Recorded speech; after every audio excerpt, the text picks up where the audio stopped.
All right, we are back. This is NHL 20 Franchise Mode Calgary Flames, and this is episode number 31. Yes, welcome back to our Franchise Mode here at the Flames, and welcome to the 2023 calendar year here in January 2023, as we get set to continue our season here, about the halfway mark here of the regular season. In what has been a very interesting season, to say the least, for the Calgary Flames. If you've been watching the last few episodes here of our franchise mode, you'll know that it's been a pretty crazy season, a pretty rocky season for the Calgary Flames, if you will, up to this point.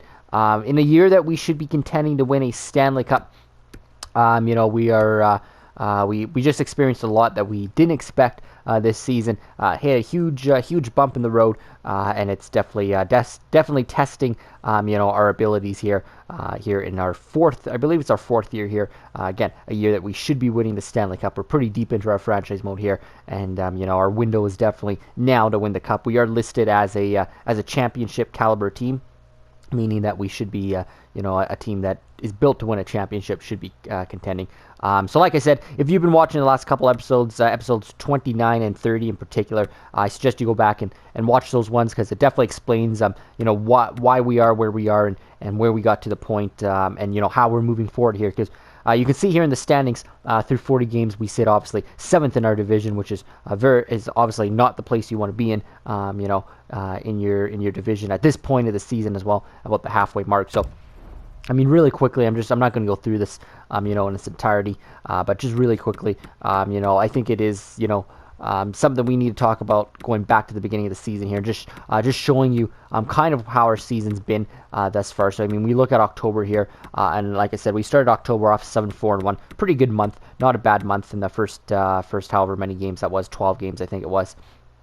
To start the regular season, we were first in our division after the first month, 7-4-1. But then we go 2-8-0 here in the month of November. In the first half of November, up to this point, we go 2-8-0. That was the worst stretch of hockey we've probably ever played in this franchise mode, and obviously not a good sample of games there. 10 games that you definitely don't want to go 2-8-0.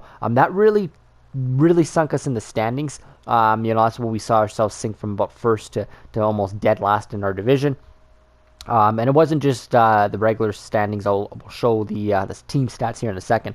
But a lot happened. So after this massive 7-1 loss to the Toronto Maple Leafs, we definitely had to make a change. So we decided here on the 21st to officially fire our head coach. I believe it was Brendan Ficali, who was our head coach. We decided to fire him after he's been with our organization for the last 3 seasons. We have not made a coaching change in this franchise mode up until this point, but we decided that it was time to definitely do that. We were obviously exploring, other coaches in the summer, maybe seeing if there was somebody out there that could, help our team. If there was any better coaches, I should say. We decided to come back and stick with this Fucali guy. I think we signed him to his new contract, but officially decided to fire him here, as well as our entire coaching staff. It wasn't just our head coach, but it was our entire coaching staff. Our assistant coaches, our associate coaches, the guys that run the PP and the PK and stuff like that. And I'll show you why here in a second with our numbers. But we decided to make that big change here on the 21st. Again, 2-8-0 in November. Just saw ourselves plummet down the standings. Then we went 3-4-0 to finish off this month. With the, replacement of our coaches. Now, again, if you watch the last episode, it didn't all happen on the 21st here. We had to have an interim coach here for a little bit before we found our new head coach. We tried a couple guys, and then it also took a couple weeks to get all of our assistant coaches in line as well, because you couldn't fire all your coaches at once. You had to do it one at a time. You can just replace your entire coaching staff at once, which is kind of weird. So it took a little bit for our entire our new system to kind of get in here for our team. So that's why we went 3-4-0 over that next little stretch there of the rest of that month. Just below 500 there. But then the month of December here, we picked it back up and we went 6-3-1. In our last 10 games that we played.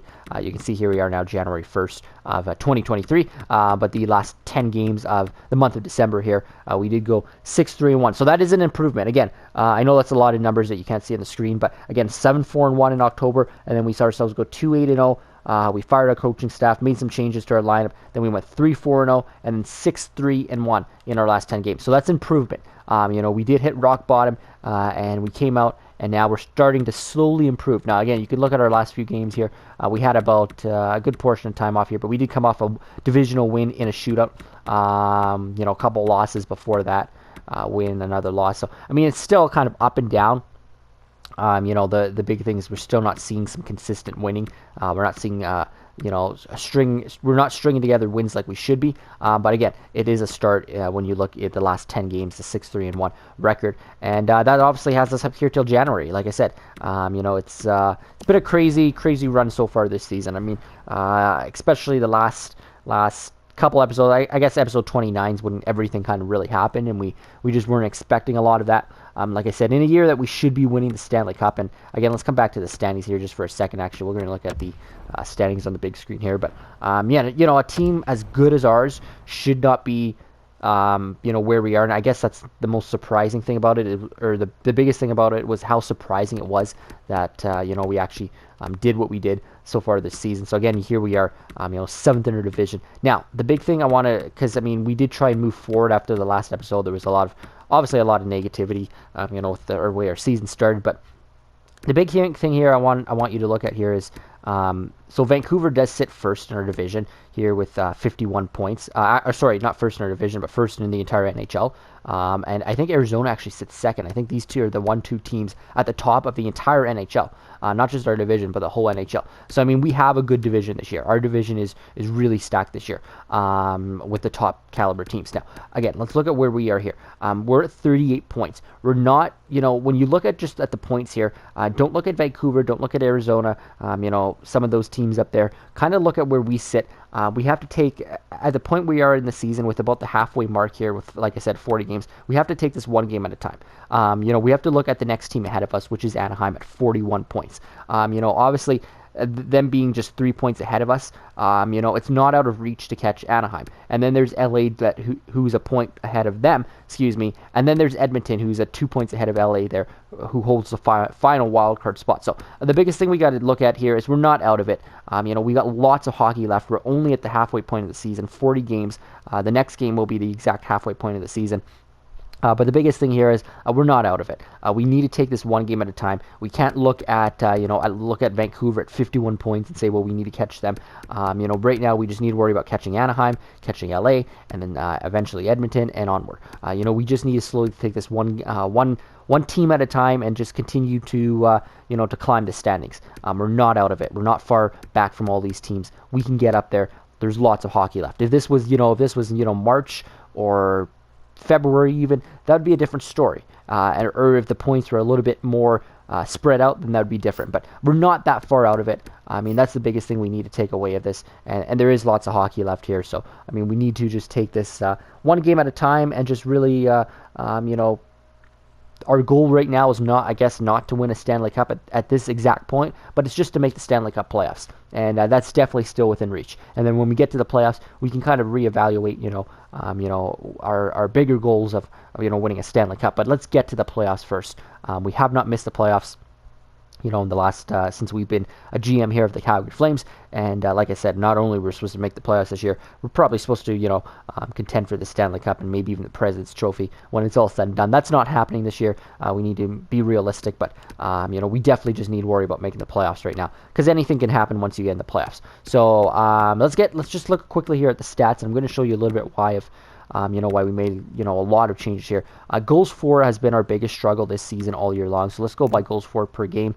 You can see Detroit leads the league there in goals for per game. But when we go by goals for per game, the worst to the best here, Chicago is the worst team. We are the 4th worst team in the NHL here at 2.53 goals for per game. Excuse me. So that's to me, first of all, I don't know if scoring's just up this year, but even 2-2-1 goals a game, that's actually doesn't seem that bad. I don't know if it's just seems like scoring is up this year or what, but it doesn't, like, when you first look at the numbers, it doesn't look bad, but then when you see that we're fourth in the NHL, fourth last in the NHL, I should say, in goals for, that's definitely been a problem. And we'll look at our player stats here in a second and see why. But yeah, it's definitely been a problem scoring this year. It's probably been one of our biggest problems. We've had a lot of problems this year, but it's definitely probably one of our biggest ones. And the most insane thing about it is we have one of the most lethal offensive teams probably in the NHL. We have superstars that have been, guys that should be putting up 60, 70, 80 points a season.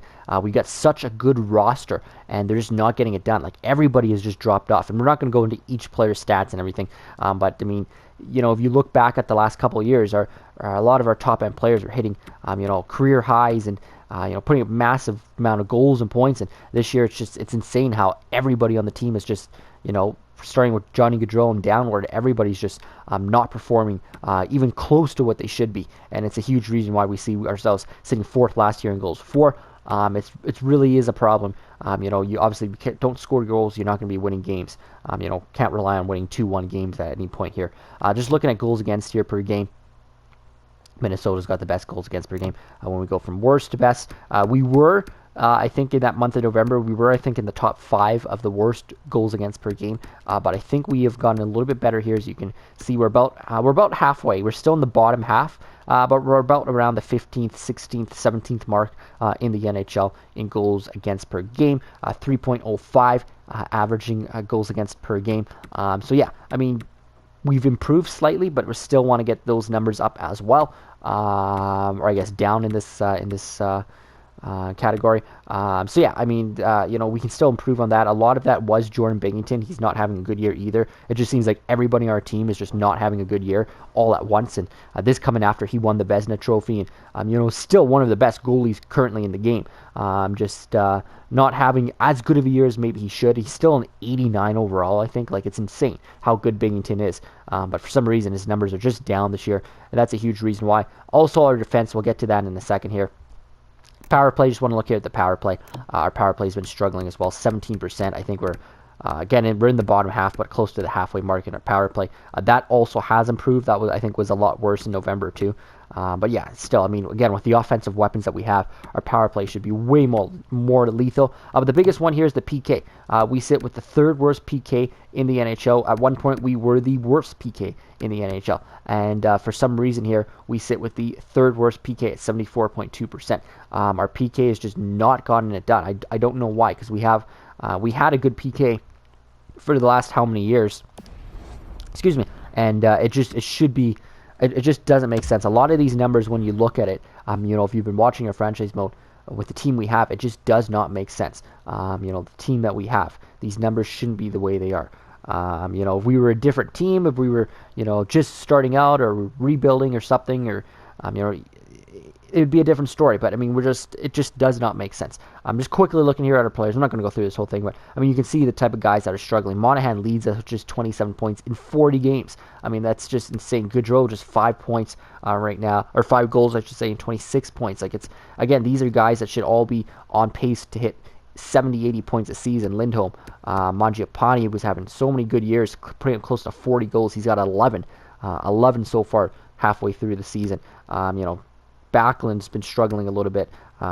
Domi, I mean, it just doesn't make sense. Kachuk down there as well. It's insane. Our scoring is just down all around this year on everybody.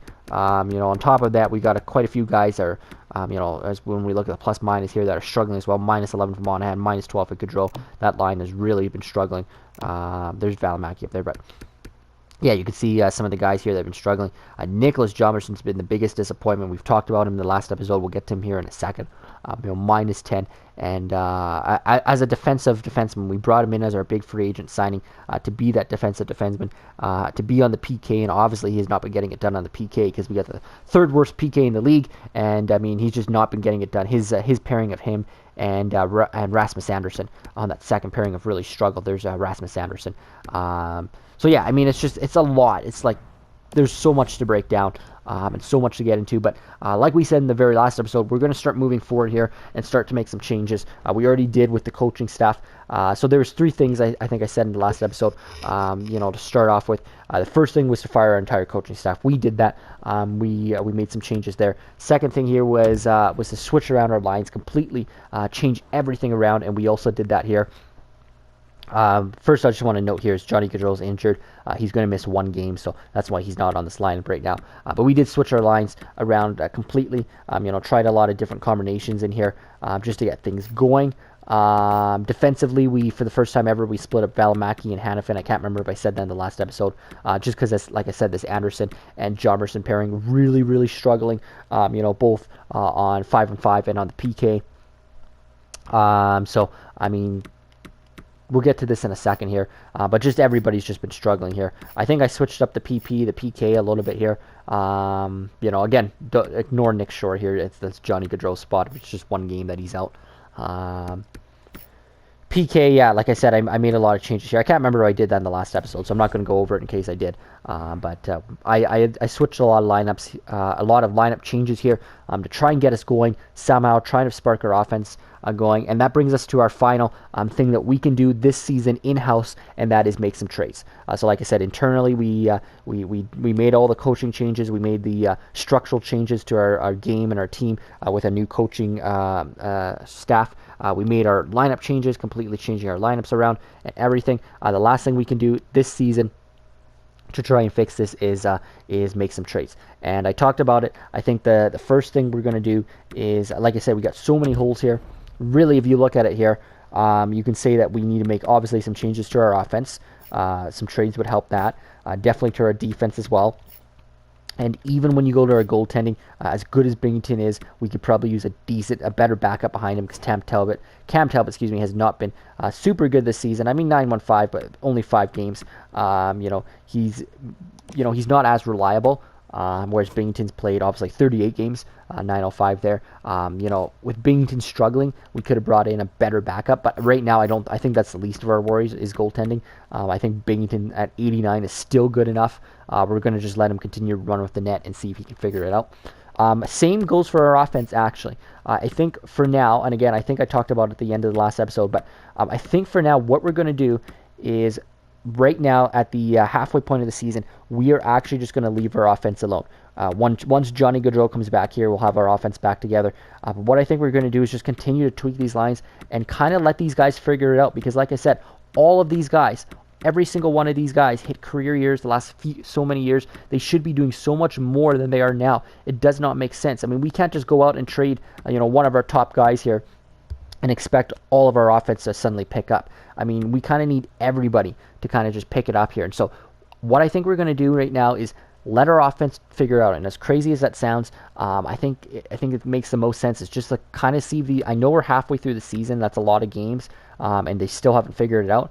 But, I mean, this is on the players. These players have to start performing. It's only a matter of time. They're just way too good to be putting up the numbers that they are putting up. I mean, it just doesn't make sense. So I think what we're going to do is just continue to let these guys struggle until they figure it out. And then closer to the trade deadline, if we still need, a little bit more support here, we can maybe see if we can go out there and find, a goal scorer. But again, one player at the deadline is not going to make a difference anyway. All of these guys need to start picking it up, or at least half of these guys. Somebody's got to start picking it up here, or else we're going to be completely hooped this season, if it continues on the way it is. So right now, I think it's just get, again, when Gaudreau gets back in the next game, get lines back together that seem to work, and then see if these guys can just start to figure it out offensively, and then we'll explore that again closer to the trade deadline. So that leaves us with just our defense here as the option right now. And like I said, I switched up our top 4. Our top 4 is not going to, or our top 3, I should say, is not going to change.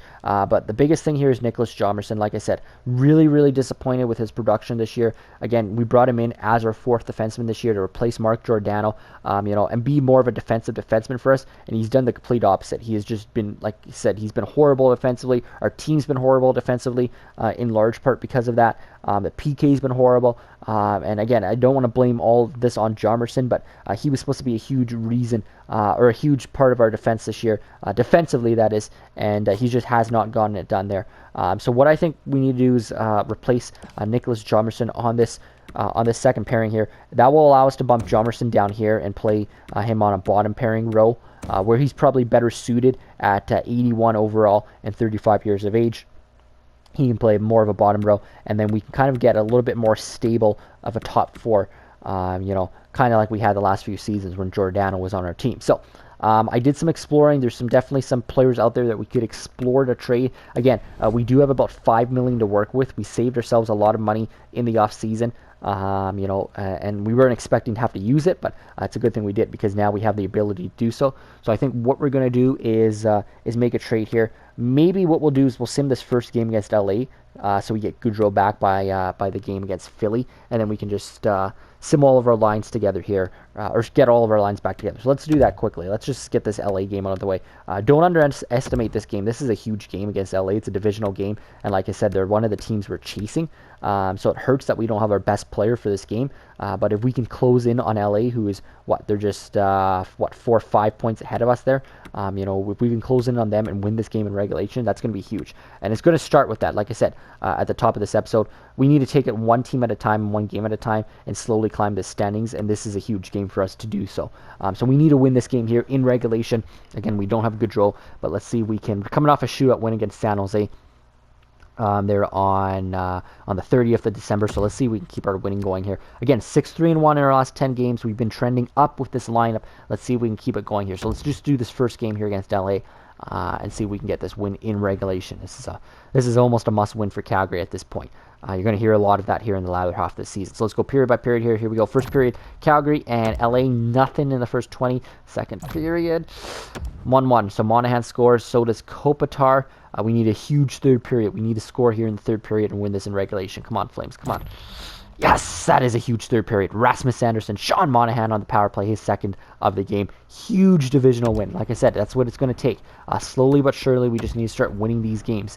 These important divisional games, but just games in general at this point. 2-point night there for Hanifin and Monahan in the absence of Gaudreau, and a better night there for Binghamton at 9-6-2. So that's what you want to see. Let me get a drink here. Oh, my God.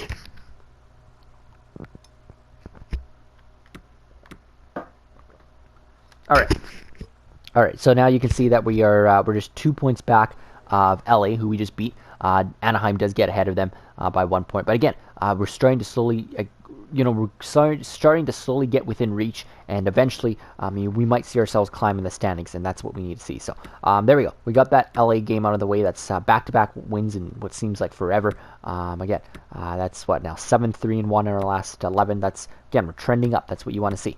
So now that we will have Gaudreau back, so let's sim forward here. And we should easily, yeah, there we go. Johnny Gaudreau is back. So I'll fix those lines in a second, because what I want to do is make a trade here. I want to see if we can bring in, like I said, our goal at the trade deadline is to maybe bring in an offensive piece. So right now, let's see if we can make a trade and bring in a defensive piece. Again, we're just slowly trying to repair this team and get our team back to where we should be, as being a playoff contending team at the very least. So let's go propose trades here for a second. And all right, so I went through every team, and I went through every team's defense, because like I said, that's what I think I want to target first, is the defense right now at this point of the season. So let's do that. Let's go by defense, and there's some intriguing options out there. Now, whether we can make a trade to make that happen, that's a different story. So let's see here. Let's just go by overall. All right, so let's go. First team up was Boston. All right. I think there's 4 guys that we're really going to start targeting first. First one here is Jake Muzzin. Is it Muzzin? Yeah, Muzzin. So let's go to Jake Muzzin here. All right, 83 overall, top 4 defenseman, yeah. Two-way defender, but look at his defense stats there, 86, 89, 87. All around, he's a pretty good player. You look at his physical stats, look at his skating. He's got okay offensive stats, not going to put up a lot, but we're targeting a defensive defenseman. Now, he is a left shot. I'm looking for more of a right shot, and he is 33 years of age, and he does have 1 year left at 5'6", and I did check this time. There's no extension on his deal, but 5.63, not bad. 33 years of age for just 1 year, that's not bad. 83 again, not bad defensive stats. And again, main thing here is look at the trade value. It's not too high. We could make it work. So he's the first option there. When we go down to, I'm trying to think who it was. It was Dallas here. Next option here was Esa Lindell. 84 overall, 28 years of age. Now he does have a little bit more term on his contract. He's got 3 years left at 5.8. That's a pretty rich salary, almost $6 million for 3 years. 84, top 4 defenseman. I'm not a huge fan with -5, but he does have about the same defensive stats, 88, 89, 89 down there. Pretty well rounded as well, like Muzzin. You look at his skating there. Speed of 86, endurance of 94. Look at his physicality stats, which I think are huge as well when you're looking for a good defenseman. 85, 86, 89, and then 87 strength. So, I mean, just look at stuff like that. He's also a two-way defender. He also does shoot left, but he's not a bad option out there as well. Again, trade value relatively low. Could make that work. I'm not a huge fan, though, of that 5.8 for 3 more years. That's the biggest thing about Esa Lindell. Continuing on here, I think the next one was it in LA? Yeah, it was. It was Jeff Petrie. So Jeff Petrie's an interesting one. He's 35 years of age, and off the top, this would look bad. 35 years of age, 3 more years left on his contract at 5.3, which is significantly better than 5.8, but still 35 years of age is pretty old. But when you look at his stats here, 85 still, still an 85 plus 10, which is much better. Top 4 defenseman, and he's a defensive defenseman. Also, he shoots right, so there's a lot more I like here about Petrie than I did about Muzzin and Lindell. Again, defensive stats, 87, 90, 90. Looking pretty good there. Skating looking really good down the middle as well. 92 endurance, 89 speed. Strength looks really good, 87, 89, 90, 89. Really high 80s or 90s in almost every category. He also has a little bit more offensive capabilities than those other two do, but at the same time, I'm not looking to bring him in for offensive. I mean, at this point, we could use all the help offensively we could get, but really, he shouldn't need to be relied on to be our offense. We got so many better, defensemen and forwards that should be doing it. But yeah, he's an option there. I mean, not bad. I mean, a guy that I know he's 35. I know he's got 3 years left at 5.3. But even if we could just get 2 good years out of Petrie, really help us out. And again, one of the years is really already halfway done, so it's really just 2.5 years left on his contract. So not bad there. And again, these are all players that the teams want to get rid of to keep it realistic, that and help the trade. Again, the trade value relatively low there for an 85 overall defenseman, which would be huge. And the last option down here, I believe, came off of Pittsburgh, and it was Josh Manson here. So, Josh Manson. Again, I went through all the defensemen, looked at the ones that were best suited for our team, in terms of contract, in terms of trade value, everything, yada yada. Because you will see Christopher Letang is there, but just does not make sense in terms of the contract. I guess 6 point whatever is not bad, but I don't think he's really as good defensively. He's not bad defensively, but his trade value is probably higher. I guess it's not. Wow, Manson's actually got a higher trade value. No, I think I like Manson better, and I'll get to that in a second here. Manson's contract, first of all, he's got 4 years left, but look at that, at just $5 million, 5.05. That's a decent contract. That's not bad. You'd be getting 4 good years out of Manson. He's only 31. They'll obviously take him till he's 35. That's not bad. Shoots right, which is huge. Let's go down to his stats. That's what I'm trying to do. So yeah, plus 12. I like that. Top 4, 84.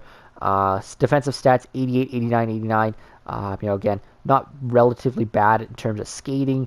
Very physical too, 89, 90, 86, 80, 89 down there. So again, pretty well rounded. The biggest thing though I like is his contract. I think if we get 4 years out of him, because the other thing about a guy like who was it? Who we were just looking at, Muzzin, is after this year his contract's up, and then we're in the same boat as we were in the summer looking for a defenseman, and then we end up going after a guy like Jomerson, and it just doesn't work out. So I mean, if we can get a guy like Manson who's got a little bit of term left too, on a reasonable contract, that's not bad, and he's not 35, he's only 31, unlike Petrie. So I mean, I think he's the best option. I think Manson's our best option. I think Petrie's our second best option. Lindell third, and then Muzzin as fourth. Again, looking at Christopher Letang, I didn't really look at him. He's not too bad. What was his defensive stats compared to his teammate here? So 89, 87, 88. Manson's got slightly better defensive stats. Letang is a little bit more of an all-around defenseman when you look at all of his numbers here. But at the end of the day, I think we're going more after defense. We can try Letang after if it doesn't work. And again, Letang's just got 1 year left at 6.1, and no, there's no extension on Christopher Letang. So we could try Christopher Letang, but again, he'd be a rental. It'd just be for 1 year. So it also depends, what are we giving up? Are we giving up I hate to say it, but a first round pick? If that's so, I want to get a guy with more term left than a guy like Letang who's got expiring contract. So yeah, why don't you let me see if I can actually, let's try a trade here. I was going to try one off screen here, but I'll try a trade here on screen, see if we can get something going here. Let's just see first of all what they're interested in. Again, we'll try Josh Manson first and see what Pittsburgh's interested in here. So all right, so they're interested in some players down here. Problem is we can't really give away any of our roster players. We can give away some prospects, potentially. We're not going by value here. Let's go by value. All right, so this changes it. So we got a couple prospects down here we can give away. Now, these are all first-round picks of our last how many years? Jacob Peltre obviously was our first-round pick from 2019, 26 overall. This Hayden Alschlo guy was our first-round pick from last year's draft, who we got at 8th overall. And this Ratti guy was our first-round pick from 2021 draft at 23 overall. So I don't really want to. That's tough. Top 6 medium. All three of them have top 6 medium. They're all on it. I mean, they all could pan out, or they all could not pan out. We got a left winger, a centerman, and a left winger here. I mean, it's really a shot in the dark. It'd just be, we could trade one of these guys, because I mean, all three of them are 3 good prospects. But I mean, at this point, again, we're trying to sacrifice this to win a Stanley Cup. So we could trade away one of these guys. I kind of want to hold on to this guy here because he was taken 8th overall. I kind of want to hold on to Jacob Peltre, so I wonder if we try this guy. Again, he was drafted 23rd overall in 2021, but we could try and part ways with him. He does have some better trade value, so we can see if teams are interested in him.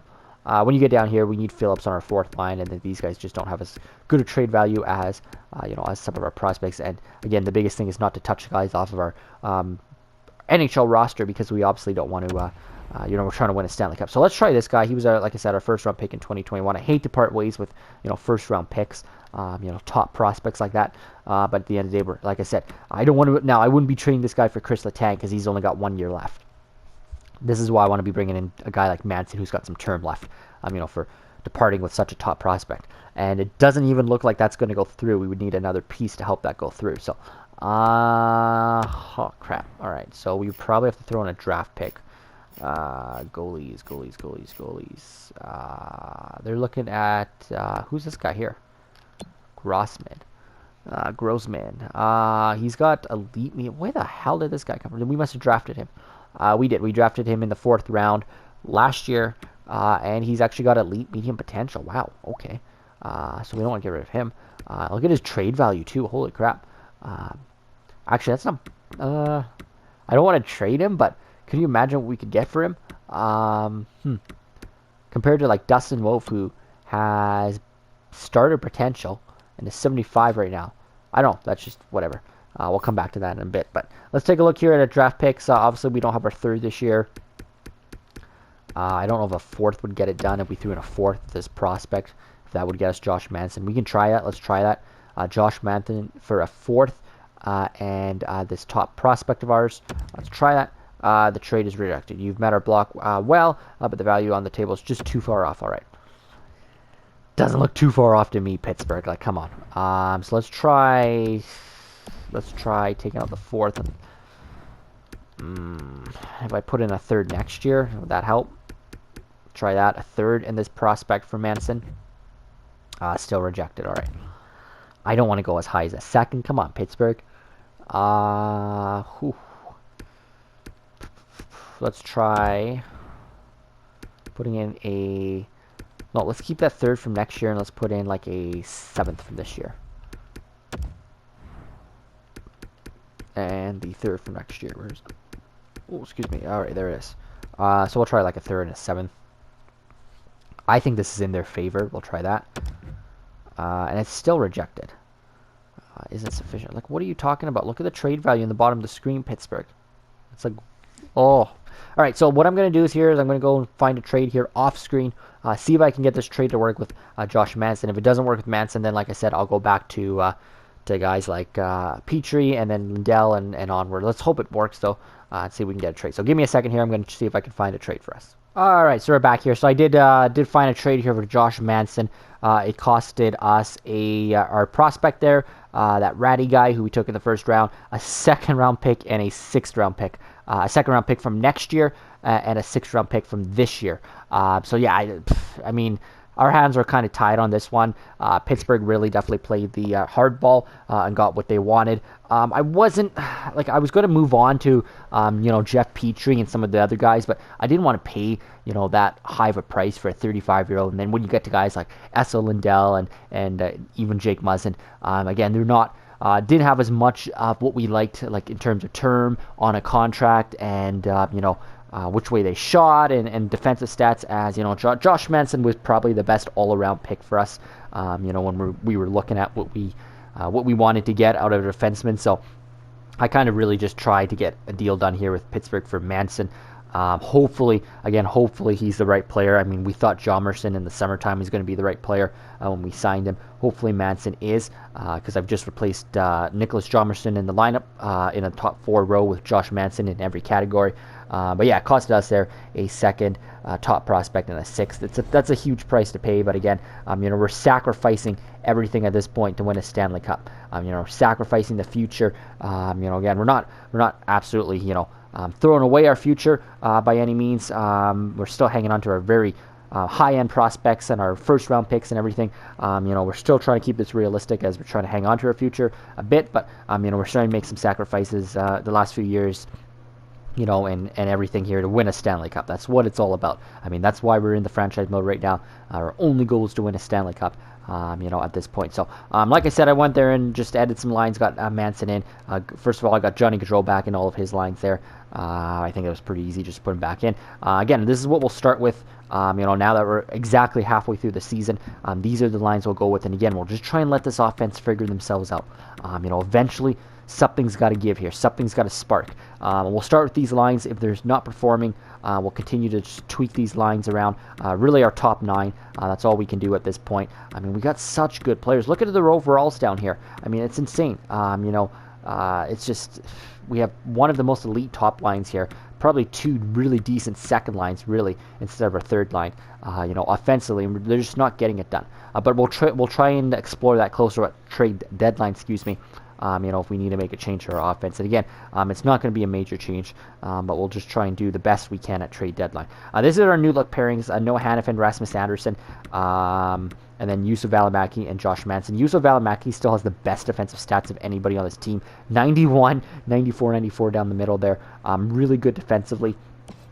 And then Manson obviously brings in his defensive stats that we got him for 88, 89, 89, and is a defensive defenseman. So this will be a shutdown pairing, left-right shot here, and then this will be our top pairing, left-right shot as well in Hannafin and Anderson. Like I said, I really liked Valimaki on that top pairing with Hannafin, but right now we have to spread it out because through the first half of the season, this pairing was really elite. Like they were in the pluses, they were getting it done every night. It was the second pairing of Anderson and Jomerson that was just struggling.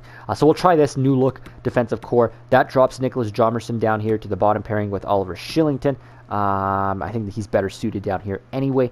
And then again, I took him off all of the special teams and everything and put Manson in there. So yeah, that'll be our new look lines here. Like I said, I know this was a long start to this first bit of this episode, but let's try and get some simming in here for the rest of this episode now and see how far we can get in with our new look team. So like I said, we're coming off a couple back-to-back wins, and we're just taking it one game at a time, one team at a time, and just trying to get as many points right now as we can. We're exactly halfway through the season.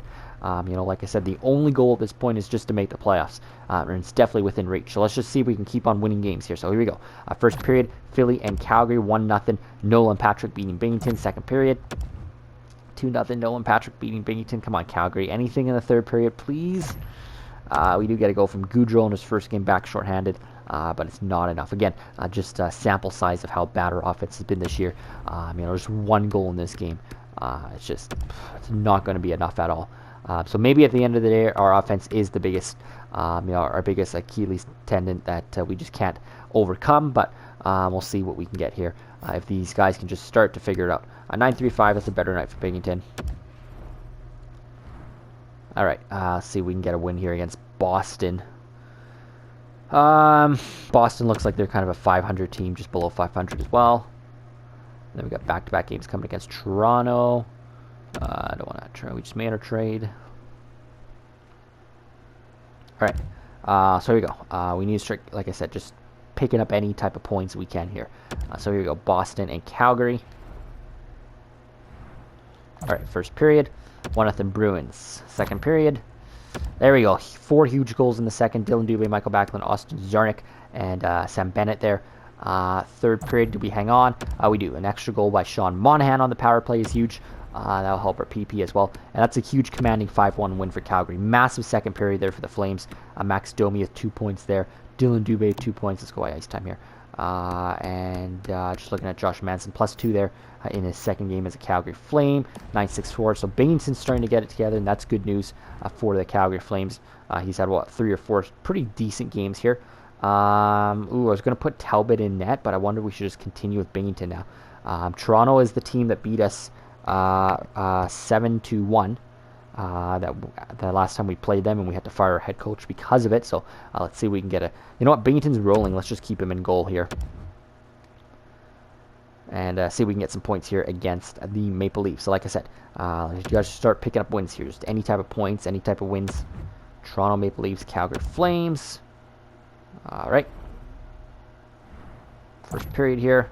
1-0 goal from Michael Backlund. Second period. Come on, Flames. They get 2. Crap. Tavares and Kerfoot. We need a huge third period here, Calgary. Huge third period. Come on.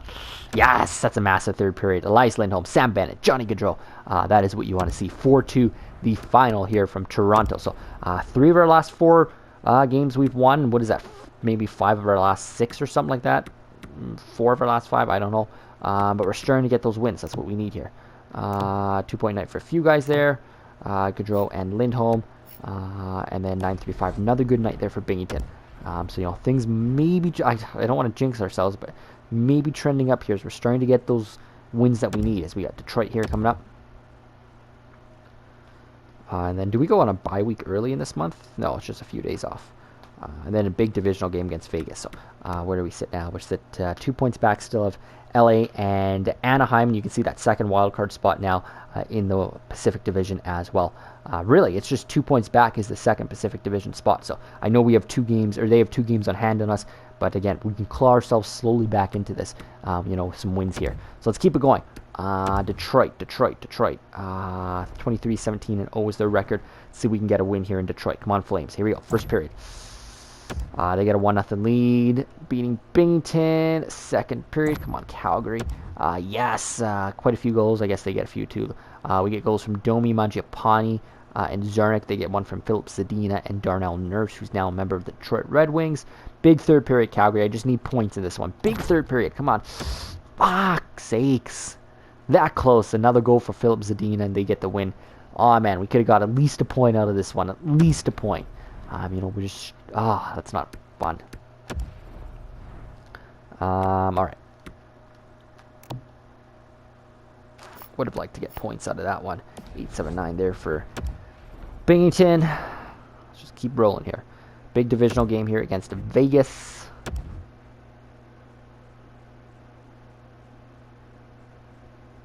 Anytime.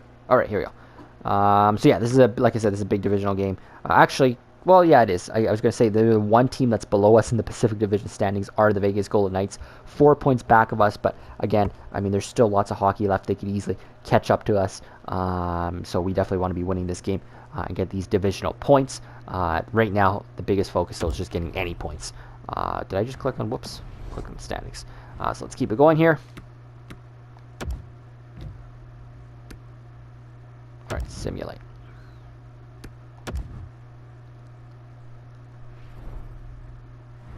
All right, here we go. In Calgary, first period. 1-0 by the Golden Knights. Stone, second period. Come on, Flames. Holy shit, Calgary. Oh, my God.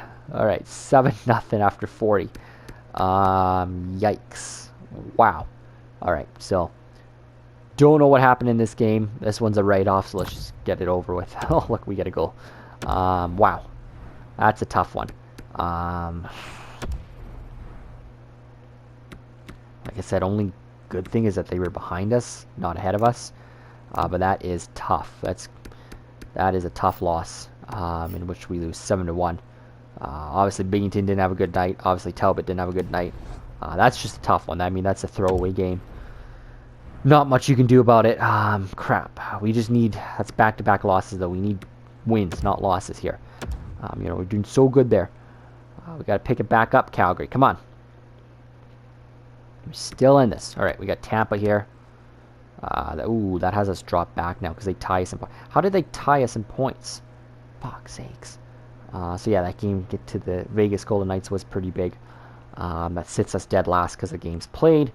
But still, it's a tight division. Still within reach. I mean, Anaheim and San Jose are pulling away a little bit. And LA, I should say. We got to start winning games here. Just one goal in that last. Let's see if we can maybe switch our lineups a little bit here. Again, this is all just shot in the dark with everything that we're doing here. Try Kachuk up there. Try Mangiapane up there. Just continuing to play with our lines a little bit. Alright, Tampa, Calgary. Here we go. Alright, first period. 1-0 Lightning. Second period. 2 huge goals. There's Wilson and Gaudreau on the power play. Do we hang on in third? Come on, Calgary. Come on. Oh, they tie it up. We do get a point, but we need this second point. We're going to overtime. Come on, Flames. We need this second point. How about in a shootout? Come on, Calgary. Come on. Fuck's sakes. All right. They get it in the shootout. Kucherov, the only goal scorer. We've been pretty good in the shootout this year, so that's not a good loss. We do get a point, but again, I need every point possible at this stage of the game. Better night for Binghamton. Again, we're just going to roll Jordan Binghamton at this point.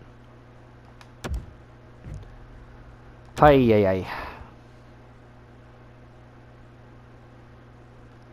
divisional game here against San Jose. Where's San Jose? They hang on to the first wildcard spot with 55 points. So this is a must-win. Every divisional game now from this point to the end of the season are must-wins. Because if we're going to climb our standings here in our division and even get a playoff spot, we need every single divisional game. We just lost that one to Vegas. We saw how costly that was, even though they're behind us technically. It's just we don't have the games in hand on most teams in our division, and we definitely don't have any room to lose these divisional games. So we absolutely have to start winning these divisional games. This is as must of a win as you will see.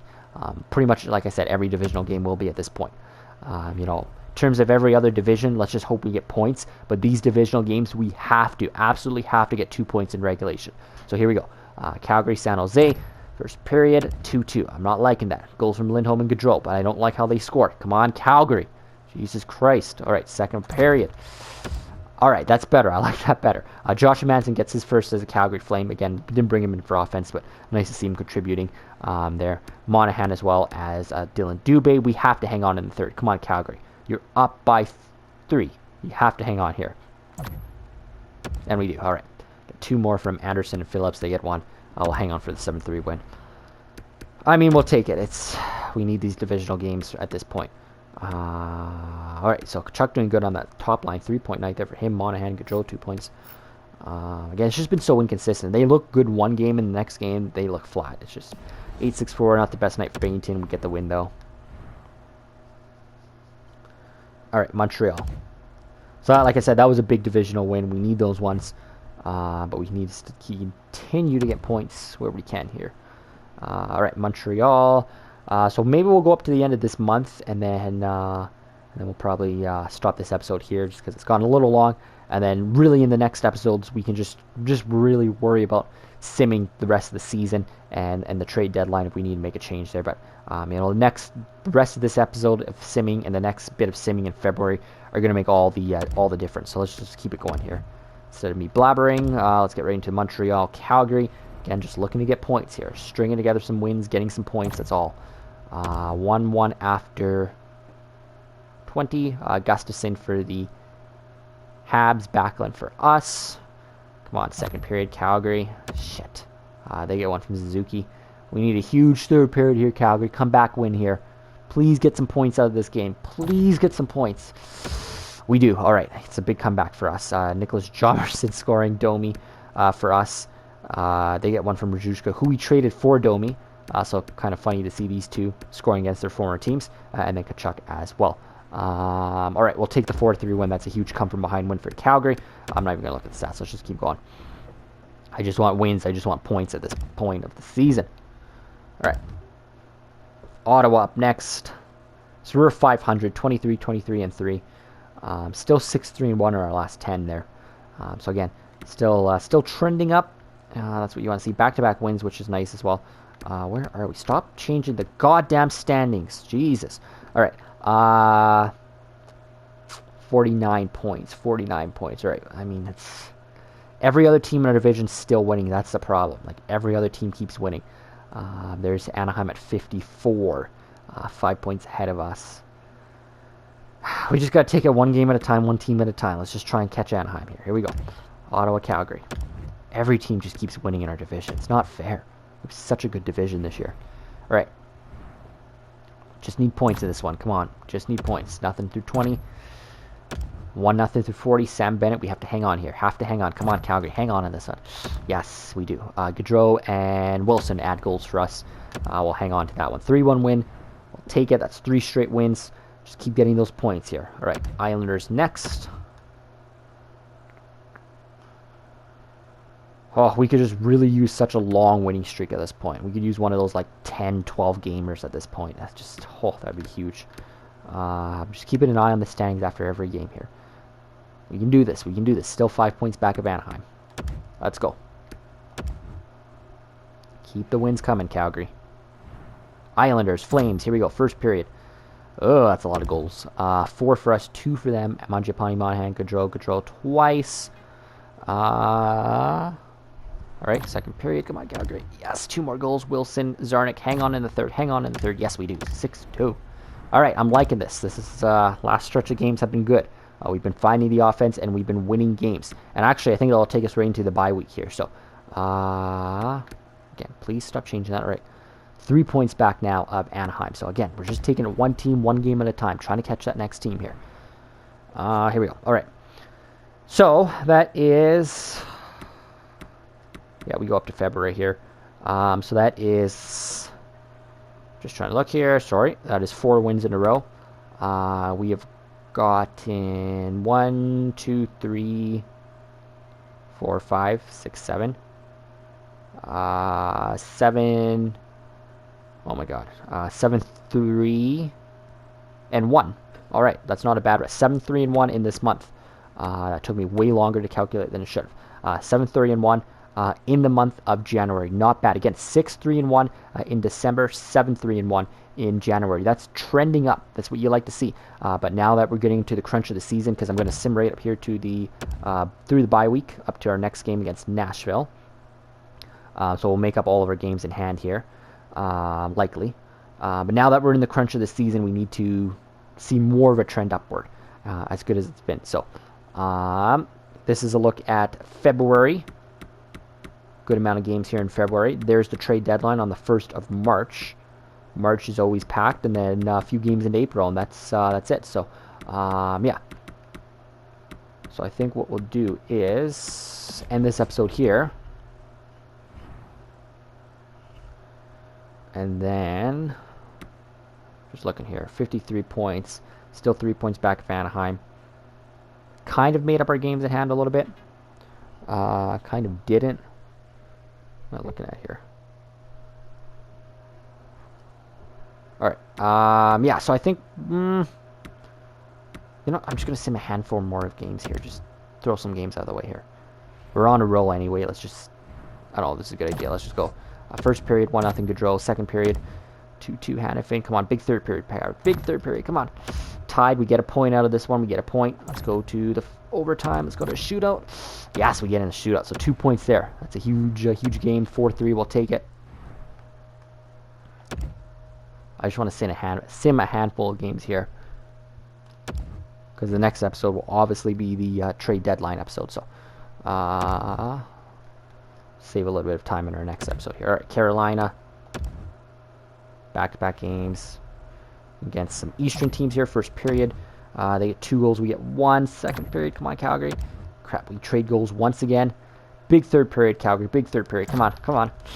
Yes, we tie this one back up. All right, that's another point that we steal from the Hurricanes. Zarnik and Backlund. Let's get that extra point. Come on, Calgary. Let's get that extra point. Overtime, shootout.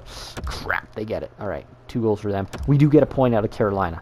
That's what you want to see here. So, all right. 6-2-2 in our last 10. Let's do this Jersey game here. Oh. Still sitting 7th in our division. There's not much we can do. Our division's just so good this year.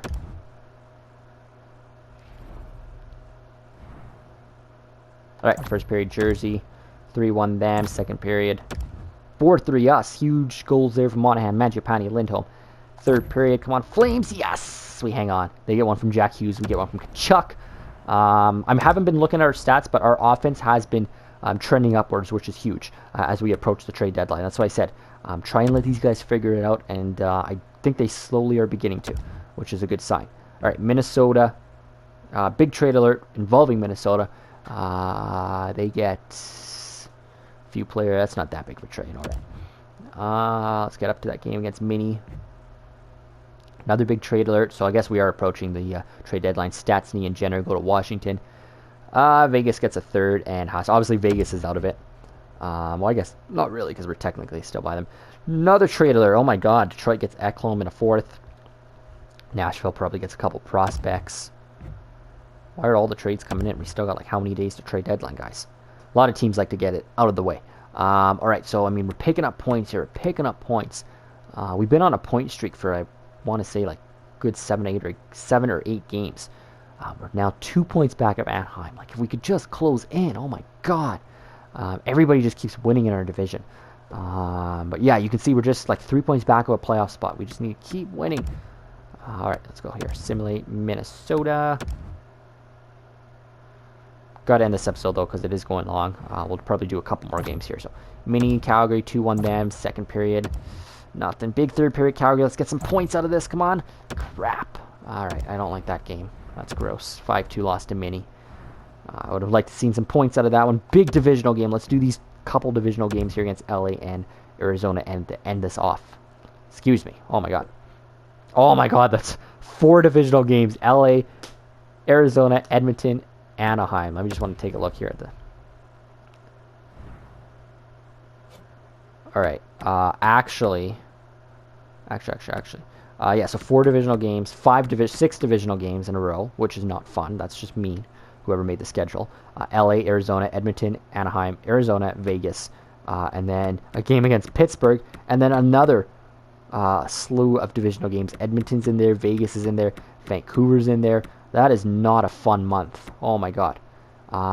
Crap. Okay, so this stretch of games here, in particular these next 6 games, really, I think will decide if we make the playoffs. I hate to say that early, but I think it will. So let's end this episode here before this big stretch of divisional games.